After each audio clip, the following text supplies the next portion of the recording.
Dry ഐസിന് ആയുർവേദത്തിൽ treatment ഉണ്ടോ എന്ന് പറഞ്ഞിട്ട് ഒരുപാട് എൻക്വയറീസ് നമുക്ക് വരാറുണ്ട്. അപ്പോൾ എന്താണ് ഡ്രൈ ഐസ്?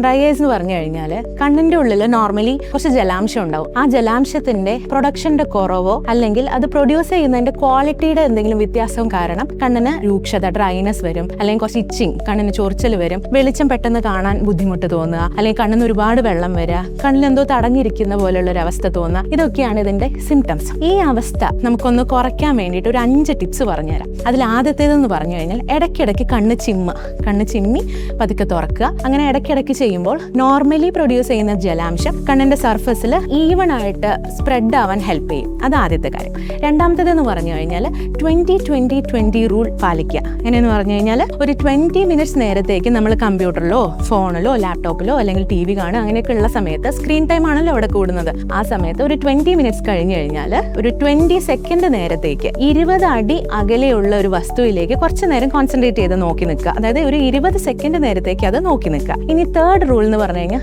നന്നായിട്ട് വെള്ളം കുടിക്കുക. ഇപ്പോഴത്തെ സമയം എന്ന് പറഞ്ഞു കഴിഞ്ഞാൽ എല്ലാവർക്കും അറിയാം, നല്ല ചൂടാണ്. ഓൾറെഡി നമ്മൾ സഫോക്കേറ്റഡ് ആണ് ഈ ചൂട് കാരണം. അപ്പോൾ കണ്ണിനും അതുപോലെ തന്നെ കുറച്ച് ബുദ്ധിമുട്ടുകളും കാര്യങ്ങളും വരും. അപ്പോൾ നന്നായിട്ട് വെള്ളം കുടിക്കുക. പിന്നെയെന്ന് പറഞ്ഞു കഴിഞ്ഞാൽ AC അല്ലെങ്കിൽ ഫാൻ അങ്ങനത്തെ കാര്യങ്ങൾ വരുമ്പോൾ കണ്ണിലേക്ക് ഡയറക്റ്റ് ആയിട്ട് വരുന്ന കാറ്റ് ഒഴിവാക്കുക. പിന്നെ അഞ്ചാമത്തേതെന്ന് പറഞ്ഞു കഴിഞ്ഞാൽ നല്ല പോഷകമായിട്ടുള്ള ആഹാരങ്ങൾ കഴിക്കുക. അതിൻ്റെ കൂടെ തന്നെ omega-3 ഫാറ്റി ആസിഡ് എന്ന് പറയുന്ന ഘടകം ഉൾപ്പെടുന്ന ഫ്ലാക്സ് സീഡ്സ് അല്ലെങ്കിൽ വാൾനട്ട്, ഫിഷ് ഓയിൽ അങ്ങനത്തെ വസ്തുക്കൾ കൂടുതൽ ഭക്ഷണത്തിൽ ഉൾപ്പെടുത്തുന്നതോടുകൂടെ നമ്മുടെ കണ്ണിന്റെ ആരോഗ്യം സംരക്ഷിക്കാൻ കഴിയുകയും ചെയ്യും. കൂടെ ഡ്രൈ ഐസ് നമുക്ക് കുറച്ച് കാലത്തേക്ക് നമുക്ക് മാറ്റിവെക്കാനും പറ്റും.